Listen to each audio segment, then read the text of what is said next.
د خیبر پختونخوا صوبې د افغانستان سره په پوله پارته شمالي وزیرستان ضلع کې په یو وسلواله انخته کې شپږ پوځیان وژل شوي.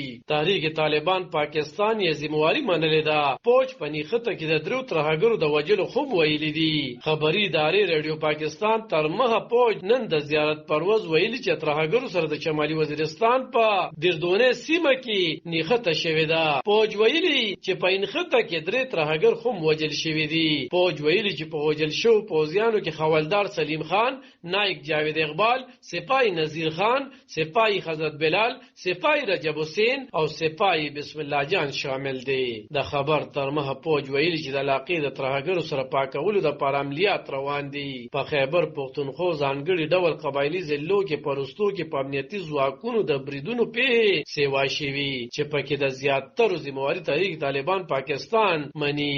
نږدې 10 ورځې وړاندې د پاکستان د پوج ویان میجر جنرال احمد شریف چودھری ویلي چې د افغانستان نه د امریکایي ځواکونو وتل وروسته چې په افغانستان کې کم بدلون راغلی د هغې په نتیجه کې ترهګرۍ په نسبتا سیوا شوي دي.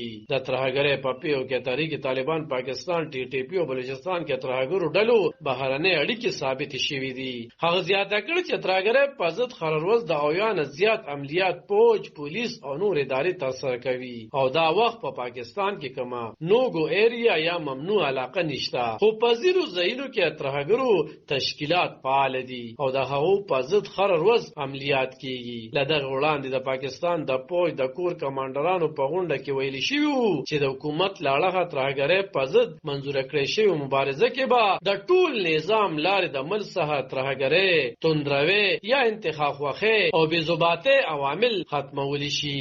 او په 1 اپریل د وزیر اعظم شهباز شریف په مشرۍ د ملي امنیت په غونډه کې ویل شو چې د ټول قوم او حکومت سره په ګډه د ټول اړهیز کوټلو عملیاتو پیل کولو منځوري ورکړل شوې ده. کم بچ د یوې نوې جذبې او نوې ارادې سره مل د ترهګرۍ د لعنت نه پاکړي. هغه وخت هم د یادو عملیاتو جزئیات نو شریک کړي شوی. خو ویل شو چې د پاکستان څخه د هر ډول ترهګرۍ د ناسور د ختمولو لپاره به په دې مجموعي خرړهیز او کوټلو عملیاتو کې سیاسي، سفارتي، امنیتي، معاشي او پټولنیزه کچه خاصه شامل وي. او په دغه لړ کې د لوړې کچې یو کمیټې جوړه کړل شوې وه کومه به چې په 2 هفتو کې په دې د عمل او خدونو په اړوند سپارښتنې وړاندې کوي. علب خان شیرپو، دلبر نیوز 400 د خیبر